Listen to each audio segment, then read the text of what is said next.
Our oceans are currently facing immense challenges, three of the most prominent being overfishing, plastic pollution, and marine habitat destruction.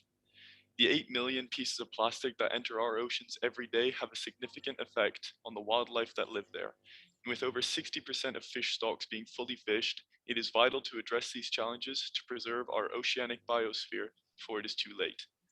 Welcome everyone to our panel on Sustainable Development Goal 14, Life Below Water. Thank you all for joining us. Today, we will examine what the future will look like for the health of the oceans and why it is so important that we address these issues immediately. My name's Lucas, I'm in 12th grade, and I've been in the YFS team for the past 2 years. Today, I will be your MC. It is my great pleasure to welcome our expert on our topic, Eva Bernalüge. We are also hoping to have Mark Nicolisian join us later on in the panel, but he's had something come up this morning, but he'll hopefully join soon. Eva, an ISL alumni, is a marine scientist with a particular research interest in the use of novel technological approaches to study the health and physiology of marine mammals. Eva is currently working as a research assistant at the Sea Mammal Research Unit of the University of St. Andrews. Mark is a Senior Development Manager for Oceana UK. Oceana was established in 2001 with the goal of protecting and restoring oceans on a global scale. Since then, they have protected more than 1 million square miles of ocean. Mark himself oversees projects and establishes connections with potential donors. I would now like to hand over to Cameron, who is managing the tech side of our call today. Thank you for that, Lucas. My name is Cameron, and I'll be organizing the technology this morning. We have about 45 minutes together, during which time we will engage in a conversation with our two experts and also provide some time for the questions from the audience. Thanks, Cameron. My name is Ben, and I'll be in charge of the questions on Mentimeter. Please use the Menti code or QR code displayed on screen to ask questions throughout the panel. And I will pass these questions on to our interviewer for this session. The code for the Mentimeter is 6629572. Please take 10 seconds to log in or log in at any point during the panel and feel free to ask the questions. Thanks. Thank you, Ben. I'm Fabian, and it's my great pleasure to welcome everyone to this YFS panel. As we heard from Lucas's introduction, it's a real privilege to be able to spend some time with these people who've achieved so much in the field of sustainable oceans. So as we mentioned in the introduction, some of the most pressing issues affecting oceans include overfishing, plastic pollution, and marine habitat destruction. So I want to pose the question to start this panel: which one of these issues is the most dangerous for oceans and why? Mark, if you would like to start off by answering this question. Oh, well, where to begin? Thank you so much, by the way, for arranging this discussions on the oceans. I think there's, the oceans naturally are a very big place. 70% of the planet is covered by ocean. And so I think there is the difficulty with combating kind of the challenges they face. Where do you begin? Where is your time best spent? Because there's so many things that you could be doing. I think for Oceana, the organization I work for, we tend to be very focused on actually the issues that you raised, really: overfishing, marine habitats, plastic, so those real sort of core ones. I think one in particular that I would say always comes to mind when I think about kind of the current situations of the ocean and where change is needed is really about habitat protection. I mean, of course, it doesn't minimize all those other issues that you mentioned, but I think one of the things that we're looking at here at Oceana is this current situation with marine protected areas. I think, everybody wants to know that, we have some great marine protected areas that are helping biodiversity and abundance kind of bounce back. But I think currently at the moment, I think what the public would think is happening and what is actually happening are very two different things. I think in particular here in the UK, the United Kingdom's government was very vocal and sort of on the international stage at the United Nations saying that we need to protect 30% of the ocean by 2030. And thankfully, a number of countries, I think over 100 or so, have joined that pledge. But I think actually when you look at the United Kingdom's MPAs and also even across Europe, the actual, I think in 38% would be, I think, around the level of protection here in the UK. But when you look at the sort of the real protection, it's sort of around like 2-3%, because a really destructive practice called bottom trawling is allowed to happen in a lot of our marine protected areas. And I think it's just absurd that we can even call them marine protected areas, because of course I think it implies that, okay, well, job done, everything's great with that area. But you know, essentially, bottom trawling, for those unfamiliar, is a really destructive practice of dragging a really large, heavy net with sort of steel gates that just rip the you know, the sea floor up, and you know, things that take a long time, and obviously in really important habitats for fish and other wildlife to thrive and to reproduce. And so I think that in particular is a really destructive practice, not only in the sense of its impact on wildlife and, you know, abundance, but also the fact that a recent study, I believe, well, actually, I guess it's not so recent, last year in March, proved that as much CO2 is released through bottom trawling as much as the entire aviation industry in a year. Because obviously the habitats in the ocean are wonderful at absorbing carbon, I think, to the point where it's sort of about 1 hectare of ocean habitat can be as absorbent as 15 hectares of trees. And so not only when you bottom trawl and you dredge the ocean floor, not only are you preventing those habitats from absorbing future carbon, you know, and playing an important role, but you're also releasing all the carbon that's been stored up until that point. So it's an incredibly destructive practice. And I think, you know, if we are going to go on this international commitment of 2030 and of protecting 30% of the ocean, we really do have to look at the definition of what protection actually is. Because I think at the moment, in true fashion, you know, what politicians say and what politicians deliver are two different things, and the devil is very much in the detail on protecting habitats. Thank you very much for that. So as you, Eva, work in a kind of very different field, I guess, as a research scientist and research assistant, what is your opinion on this? Do you think there's anything else which is like even more important than what Mark just mentioned? Well, I guess I would preface this by saying that most of my examples will probably be marine mammal related, because that's what I am specialized in. So if you don't like marine mammals, I guess I'll apologize for that, but also don't understand. But yeah, I think, I mean, that question's hard because I don't know. I hope we never end up in a triage where we have to pick one of those three. And maybe arguably overfishing and plastic pollution play into habitat destruction as well. But if we saw them as separate, I'd probably say marine habitat destruction would also, I would agree with Mark that, yeah, that's probably the most pressing issue, just because there's so many ways in which humans are destroying the habitat, or the marine habitat anyway. You know, even just through climate change, increased vessel traffic, coastal developments, like Mark said, a lot of the times, unfortunately, special areas of conservation or marine protected habitat, you know, isn't as protected as we maybe would hope it would be. But there's, oh my gosh, there's just so many large scale effects that I could think of that are leading to just mass habitat destruction in the marine environment, even just, you know, climate change causing decreased sea ice, which causes more noise in the ocean because sea ice dampens the sound of wind. That means animals can't communicate as easily when they're communicating through echolocation or singing. Even just species changing their migratory patterns because of changing ocean temperatures, which means that their sounds again overlap in time and space, which means that they may not be able to recognize each other's important mating calls. You know, increased vessel traffic and coastal developments causing, you know, not allowing for areas of refuge for animals that are trying to birth their calves, and the calves' fetal survival is decreasing because of that. Gosh, I could go on. Even just, I mean, oil spills that are causing dolphins to be more susceptible to disease, and also causing a decreased reproductive success. But yeah, it's hard to choose because there's so many just downstream and direct negative effects of overfishing, especially, but also for plastic pollution. So yeah, again, I hope that we'd never be in a position where we'd have to choose one of those three because they all are awful. Yeah, that makes sense. So we already have our first audience question.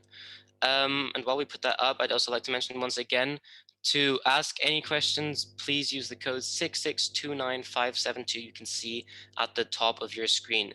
So the question is, how useful was COP26 in moving forwards with this issue? I mean, either of you two, whoever wants to answer the question or go first, feel free. I think Mark may be better equipped to answer that question than me, not to throw it onto you, Mark. I'm happy to add my 2 cents. I think, yeah, I think, as I mentioned, sort of with the with governments and words and actions being very different things, I think there's always sort of a certain amount of I look at things very skeptical sometimes, and I do have to remind myself that we need to embrace what is happening and what progress is being made. I think excuse me, with the Paris Agreement, it was very much about the sort of why. Why should we do things? Why is this important? And I think it's really good in a way that we've moved the debate on to how do we deliver this? And I think in countries, particularly who, didn't embrace the fact that, climate change is a real thing, and we really do need to deliver for the oceans and for the planet and so on. I think it's really encouraging that we've seen some big players come to the table who previously really wanted nothing to do with it. So I think that definitely has to be celebrated. I think, of course, there's always more that can be done. There's always more things that us NGOs and and environmentalists are going to want.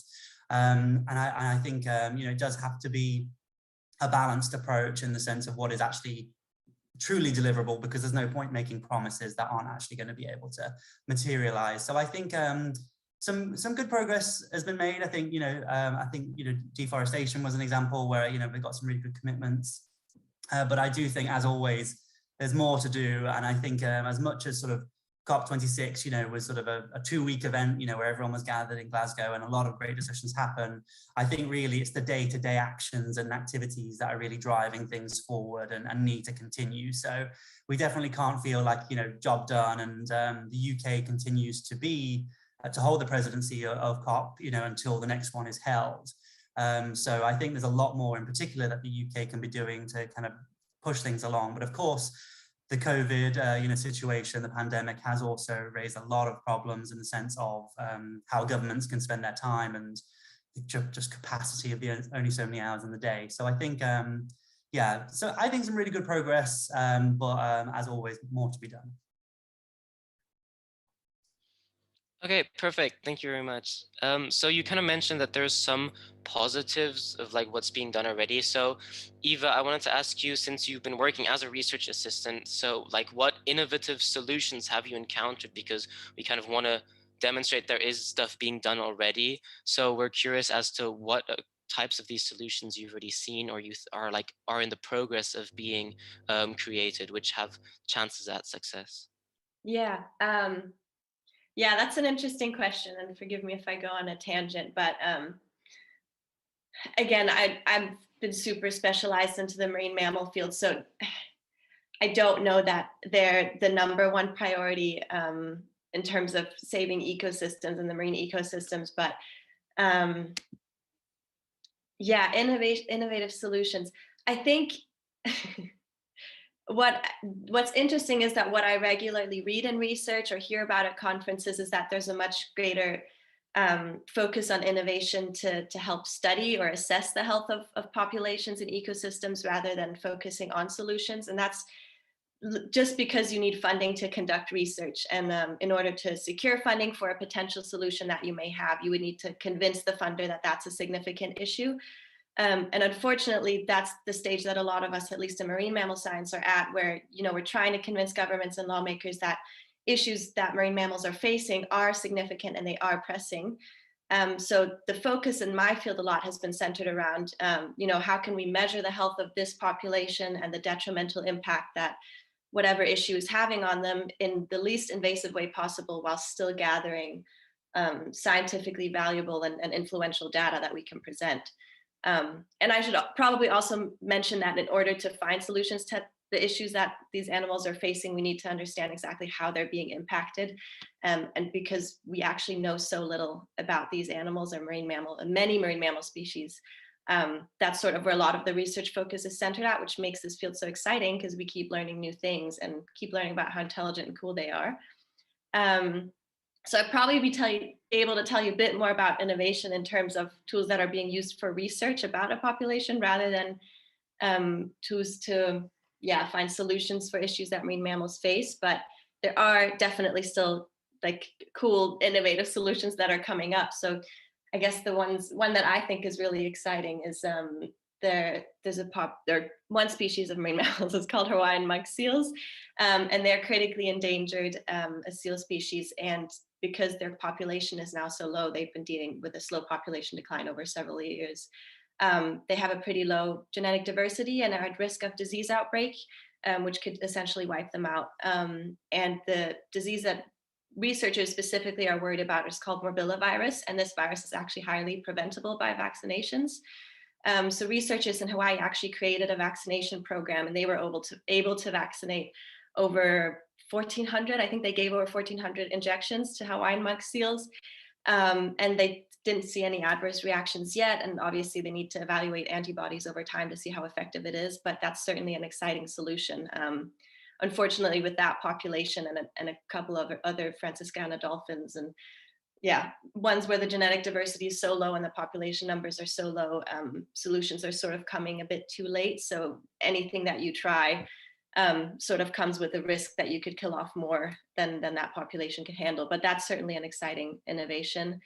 Other than that, there's acoustic deterrent devices, which were actually employed a while ago to play killer whale sounds at fish farms and salmon farms to keep seals away, because they used to predate on fish that fish farms were having. But they've now been employed to discourage marine mammals to enter areas that produce man-made sounds, such as construction sounds for offshore wind farms, and to keep them away of an area that's potentially dangerous for them, so for turbines or anything like that. So they emit like a sound at an optical frequency to deter marine mammals. And in some areas, ADDs or acoustic deterrents are now mandatory during marine construction for that reason. There's still a bit of controversy around them, and they have to abide by certain regulations because we obviously don't want to stress the animals anymore.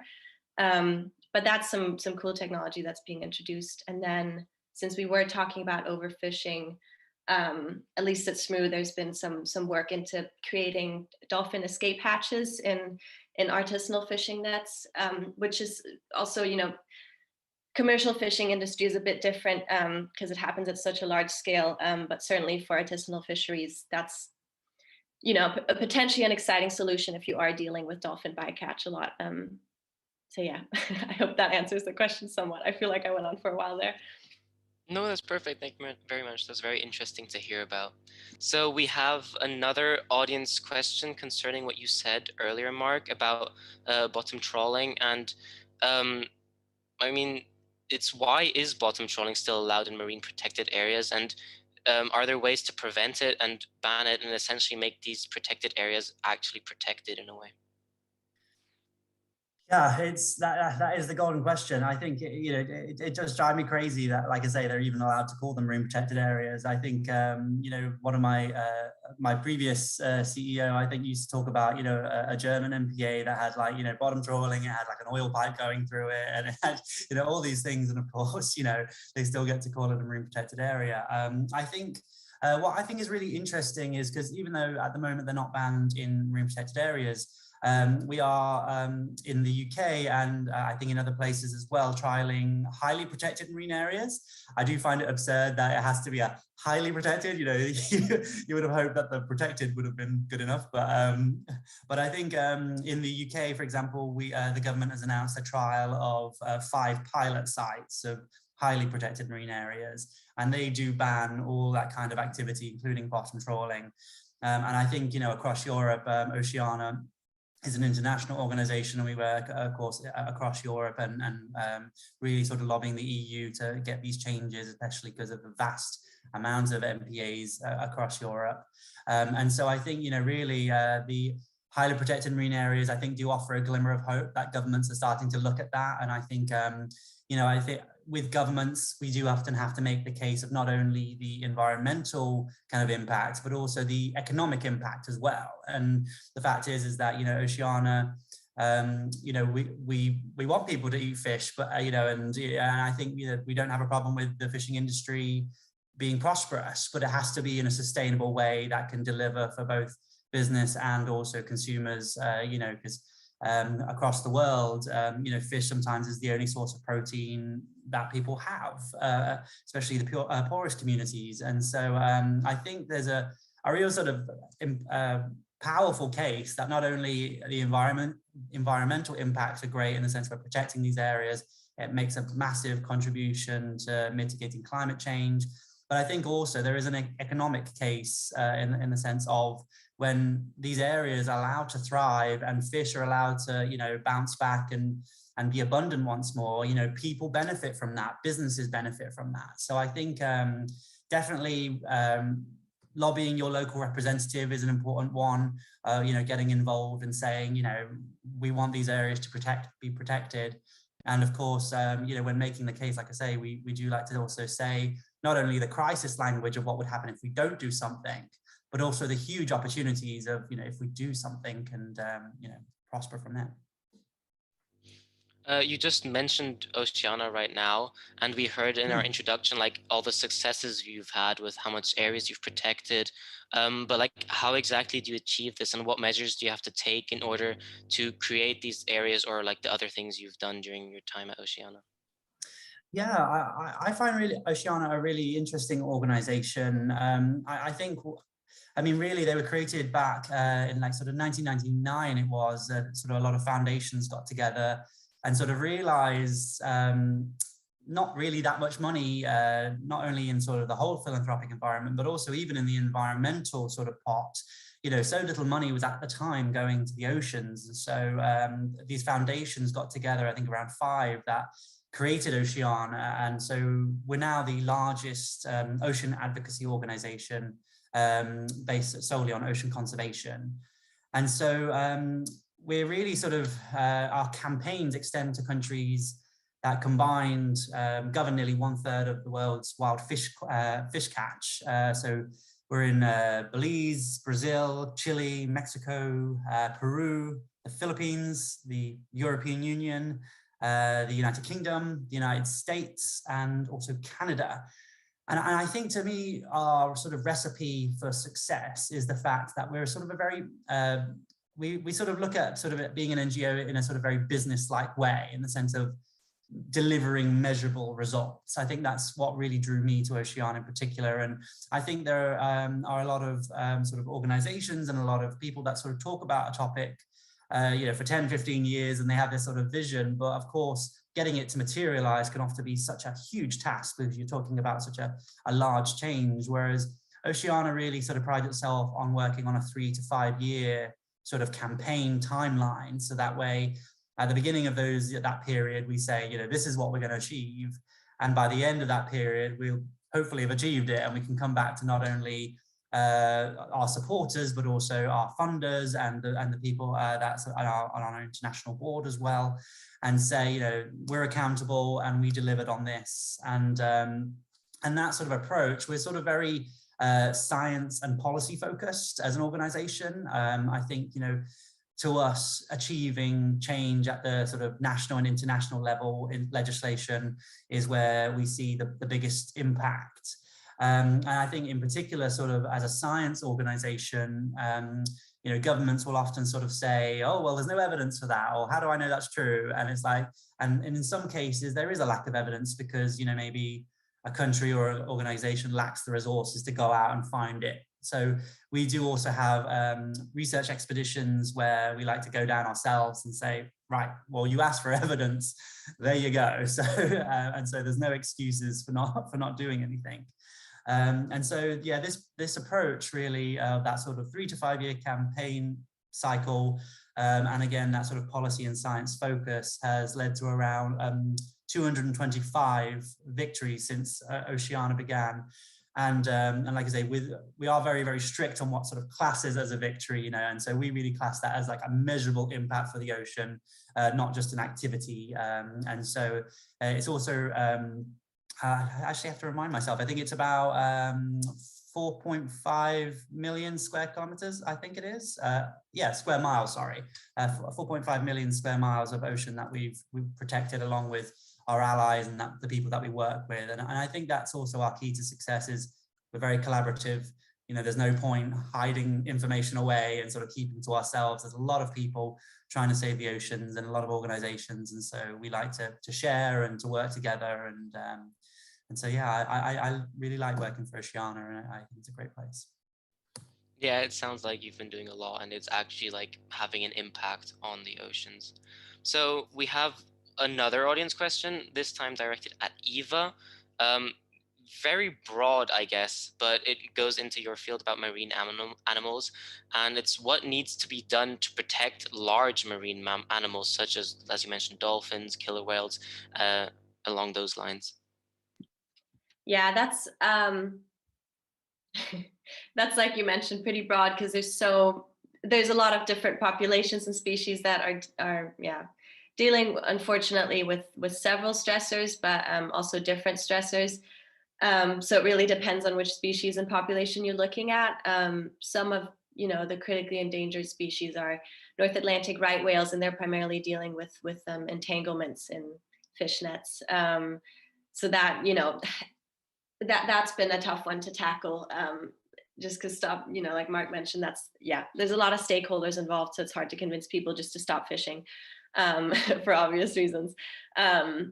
So yeah, there's been some work with that, like certain acoustic detectors that you could put on boats, but the people working those boats would really have to be invested in also paying attention to when they're seeing those whales. North Atlantic right whales are actually called right whales because they used to be the right whale to hunt, because they're really curious. So usually when boats come by, they look up, which is why unfortunately they end up with a lot of vessel strike scars as well. But yeah, so that's just North Atlantic right whales. Other like southern resident killer whales are dealing with a lot of pollution from persistent organic pollutants that are causing some like fertility problems. Their reproductive rate has gone down. So it really depends on which area, population, species you're looking at. Most of the time, unfortunately, they're dealing with multiple stressors. So it's sort of a lot to tackle all at once. But yeah, if you're interested in that question, you should go into marine mammal science and specialize in one species and then help them. Yeah, so if we had another question earlier about bottom trawling again, if we could put that up quickly, and it's kind of to do with why, if it's the cheaper and more efficient method for fishermen to use, how can you convince these fishermen who rely on the fish to become more sustainable or to practice more sustainable fishing methods? Maybe Mark, if you want to answer this question. I mean, I would argue that it's not very efficient. I think with bottom trawling, of course, you're just scraping up everything that's there, and so you may be sort of fishing for one particular thing, but you're of course picking up everything that's there, and of course there's a lot of bycatch, and so a lot of those animals, they get picked up as well, and they're in the nets for quite a while, and they do get thrown back maybe, but often a lot of the survival rate of that is low. And I think there are a number of countries that are sort of getting rid of bottom trawling and actually finding it a lot more efficient. I think actually I was talking to the High Commissioner of the Maldives, and they have a really great sort of line caught fish kind of industry that is really sort of showing some great examples of sustainable fishing and protecting areas. So I think, I would argue that it's sort of not very efficient at all. I think it's actually a very sort of messy way of doing it. And I do obviously, I think when you implement change like that, there's got to be sort of a transition. There's got to be an understanding that, things do take time. Unfortunately, as much as I'd like to wave a magic wand and it happen overnight, that isn't going to happen. And so, but I do, I think that is the sort of, as I was saying before, there is both the sort of the environmental and the economic argument that do need to kind of intertwine. They can't sort of live too separately. So I think, yeah, I think it's interesting here in the UK and other countries. I think people are sort of looking at how they can sort of invest in local fishers, because of course it's not usually the local fishermen that are doing these bottom trawling. It's these huge companies that are just scooping up vast amounts of fish. And so I think there needs to be sort of a revitalization as well of like sort of local fishing communities, and seeing how we can invest in them, so that way it's about bringing local communities along with the change rather than sort of feeling like it's about punishing them. Okay, thank you very much. So kind of have you said, just for both of you, in order to achieve sustainable oceans or to protect oceans, what kind of goals have you set yourselves for the future? Maybe Eva, if you want to start off with answering this question. Yeah. Well, I know I want to focus my career on research, so that's sort of where I'm headed, just more research. But in terms of goals for, protecting the ocean, I mean, there's things within the field that I believe in. Like, I would only want to work with wild animals, and I maybe wouldn't accept funding from certain funders or anything like that. That's just something that I would keep in mind for myself in terms of when looking at research projects to undertake. And also, it's important to recognize who you're being funded by, and potentially what other work they're involved in, because ultimately if you're taking grants from them, then you're also representing them in a way. But because I'm research focused, I would say I just want to do research that's going to help us move towards a more sustainable future. So for me, that probably looks more like what I was talking about before, trying to understand more about species or populations. And me specifically, I'm interested in the health and physiology of animals. And then, I would hope that goes somewhere, and that someone takes that and says, these animals are facing a significant threat. We need to do something about it. And then hopefully be involved in potential solutions as well. But that's sort of where I'm looking. Just to follow up on that quickly before you answer, Mark. So you've said you're doing a lot of research right now, and I'm assuming that many people, or the students watching this panel today, are interested in similar topics which you've discussed. So what would you say to students who might be interested in going to a similar field like you? And maybe if you could just quickly tell us about your journey from ISADL, since you are an alumni from our school, to where you are now. I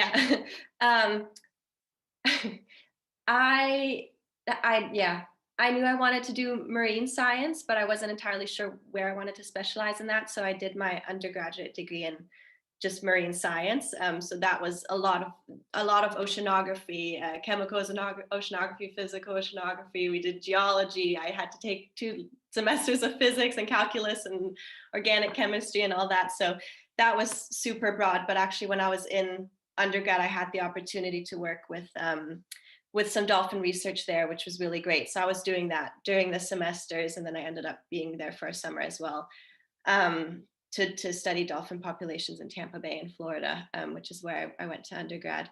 And I did a lot of acoustic work there, which is not what I'm doing now, but that for reasons it's tedious, but certainly that's where a lot of funding lies. I was doing a lot of acoustic work and photo ID, where we identify dolphins. We can identify individual dolphins from the nooks and notches in their dorsal fins. So that was really cool. I love field work. So I knew after that I wanted to go into an area where I could do field work. My favorite animals are dolphins, but I love all marine mammals. I'm going off on a tangent again, but in that time, I also worked other jobs. I worked one summer at a laboratory, at a virology lab, where we were looking at sequencing fish eggs. And that's something that came in really useful after. I've had job applications and interviews for PhD where they've asked specifically about lab experience, because that might be something that is useful to that position. So, even if I was privileged in the sense that I had the opportunity to do research with marine mammals early on, and it's a really, really, really competitive field. And unfortunately, a lot of the work in terms of internships is unpaid. So if that's, for me, I didn't feel that was right to put in a lot of work into something and not getting paid. So I was willing to take on other jobs that weren't necessarily in the field, but that only made my resume stronger. So if I had to give any advice, it would just to be take anything that's remotely connected, because it will come back, and you can definitely market yourself from that standpoint as well. So if you're, you know, stuck somewhere where you may not have access to the ocean for whatever reason, that's fine. If you can find a way, there's a lot of ways to integrate that work into whatever research or even work that you're doing during the day. But yeah, so that, yeah, just taking different jobs. But then also when I was in the States, I applied for a work visa. I have a deceiving American accent, but I'm actually Danish. So I was able to stay for another half a year to work at the National Marine Mammal Foundation and do surveys with them, biopsy surveys there, which certainly gave me a leg up to apply for the master's at St. Andrews. A lot of the students there were a lot older, because you need a lot of experience within the marine mammal field to get into that program. So, you know, everyone, I would say that I probably had the most linear trajectory of the students in my cohort. Everyone else sort of went. One of my friends, he studied law first and then ended up dropping out from undergrad and went into oceanography. So yeah, there's a lot of different trajectories you can take to end up at the point where I'm at now, and there's no rush in that sense. So I don't think there should be any pressure on anyone to be like, I need to do dolphin research straight out of high school or straight out of undergrad. Unfortunately, that's not always feasible. So I hope that answered the question. Yeah, no, thank you. That's really interesting to see, like, kind of how you got into this whole field and how maybe people who want to pursue a similar career can get into that field. So we're kind of slowly approaching the end. So just reminding people to get in their last questions in. But yeah, so I was talking about goals earlier, and I wanted to hear from you as well, Mark. What goals have you maybe set for yourself, or just the Oceana as a general? What goals have they set for the future? Well, yeah, I guess, yeah, goals is a good topic as everyone's sort of coming into the new year and sort of talking about what we're going to achieve. Hopefully, you know, unlike a lot of New Year's resolutions, you know, these ones will come to pass. I think for Oceana, one of the interesting goals that I'm paying a lot of attention to is on plastics. I think plastics is a really interesting one, and I think it tends to be, I find, the one that most people know about. You know, even if you're not an ocean person or don't take a great interest, I think the plastic situation is one that thankfully has been quite well sort of publicized. We actually are sort of running an interesting campaign focusing on Amazon, the company. And so we do break a few hearts at Oceana, because our view is that recycling and reuse are not going to provide a solution to the plastic problem. I think for us, we believe that the only real solution is the reduction of production in plastic. And so we always use that sort of image that, you know, if the bathtub is overflowing, first you turn off the tap and then you get the mop, you know. So it's one of those situations where, you know, no amount of recycling and reuse can keep pace with the fact that plastic production is going to increase, I think, 4 times over, like quadruple by 2050, to the point where there's going to be more plastic in the sea than there are going to be fish. And so it's definitely one of those big problems. And so I think for us, what we're asking companies to do is offer people a plastic-free choice. And so our goal is to get Amazon to do exactly that, to give people a plastic-free choice at checkout, because we've done a lot of research, and it's absolutely, the plastic consumption is enormous. I think in 2019 alone, they delivered over 7 billion packages. So, you know, you're talking about a package for every person on the planet practically. And so, of course, all the bubble wrap, all the air pillows that go into it, you know, separate to the product itself, just the packaging. So we're asking Amazon to commit to offering consumers a plastic-free option for packaging at checkout. And actually in India, the Indian government made Amazon go plastic-free for packaging, and they did it. And so Amazon have sort of proven that it is possible, but they unfortunately haven't embraced it in other countries. And so I think that's a good goal. I can't say whether it's going to be for this year or, you know, things do take time, but we are sort of, we do have a sort of constructive relationship with companies that we work with and trying embrace change. I think for myself, I think in the UK, I'm based here in London, so the UK often takes a lot of my focus, even though I do work on our international work. I would say we're trying to achieve a 10% ban on bottom trawling in UK marine protected areas. And, you know, to me, it should be 100%, but I have to sort of be realistic in the sense of, you know, what is possible. And as an organization, we like to be realistic as well as ambitious. And so I think achieving that 10% and, you know, a longer term sort of 30%, I think is going to be some really important goals to sort of set the tone of how other countries and and we can all make those changes bit by bit. All right, just letting everyone know, we have around 5 minutes left of this panel, so we probably have time for maybe just one more question after this. And that question's once again from our audience, which is, what can people, especially young people, so like us, do in their everyday lives to help protect the ocean? And talking about this, I was going to ask both of you if you'd have heard of Team Seas, which is like an online social media thing, which was started by two rather large YouTubers who use their influence to get people to donate to in order to, I think this was the case, to get plastic out of the ocean. So what do you think of fundraisers like these, and in general, what can we do in order to help with this issue? I feel really old now. I haven't heard of Team Seas, but that certainly sounds really, okay, good. Mike's shaking his head. But I mean, yeah, that's really cool. I think, yes, spreading awareness is one side of it, but then actually doing something about it is another side. Unfortunately, with social media, I feel like a lot of the time it's spreading awareness and then leaving it at that. But yeah, in terms of what you can do as young people, I mean, the vast amount of damage is being caused by large corporations as opposed to individual actions, and obviously they interplay. But so if you wanted to, yeah, maybe target corporations in that way, you know, exercise their democratic right to protest or right to your local politicians, your national politicians. In undergrad, we actually had a couple of classes where we were marked on letters that we wrote to politicians about pressing issues on the environment. And then our professors would send them off, which is a fun change for an essay. But yeah, I think even though that it's mostly large corporations that are causing harm, that's not to discourage anyone to make changes in their daily lives.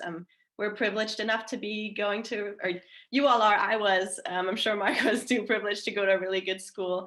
And so we're learning all these things, and we have an understanding of what our impact on the oceans is and on the environment in general. So, you know, just making more sustainable choices where we can is really important, and paying attention where the fish are from that you're purchasing, and question in everything that you see. I know Mark touched on that in terms of governments and companies maybe putting a label on something as if it is sustainable and if they're upholding all these standards, but it's not. Unfortunately, that's not always the case. So yeah, just being conscious of that, and decreasing your single-use plastics, anything like that. But I would also say in general, if you are interested in incorporating that into your career, you don't need to go, you don't need to go into one trajectory, either research or campaigns or anything like that. I think you could integrate that into any sort of work that you're doing. If you wanted to go into law, you could be an environmental lawyer. There's an increasing demand for them today. If you're a barista, you could try to encourage your employer to employ more sustainable practices. If you're going into business, be conscious of the kind of businesses that you're wanting to work for. So yeah, I think there's a lot of things you can do as an individual, but even just in your lifetime, yeah. So quickly, Mark, before you answer, so essentially what Team Seas did, so they came together, and these two YouTubers, and they got people to donate, and in total they raised over $30 million, which they said for each dollar they would remove 1 pound of plastic. So Mark, if you want to give your opinion on that, and then also if you have other ways that we as students or as young people can get involved and help with this issue. That's amazing. I think that is the great thing about this generation is, you know, I think they are sort of on a wide range of issues, not just environmental, sort of looking at the world and saying, has that always been like that? You know, maybe we should do something about that. You know, and so I think, you know, some of the us older generations, you know, are like, oh yeah, that's always kind of been a thing, but it's always kind of been normal. So but I think that's the thing is, I think I sound ancient saying this, but like the internet has changed everything, and you know, technology has changed everything. And I think that people can, you know, get involved with causes they feel passionate about so much more easy. You know, they can connect with people anywhere around the world that they share these interests in. So I think it sounds fantastic what they're doing. And, you know, removing plastic is always a good thing. Obviously, as I said before, it needs to come hand in hand with reducing production. Otherwise, that plastic's going to get replaced with, you know, pretty soon. But I think, you know, all these efforts are so welcome.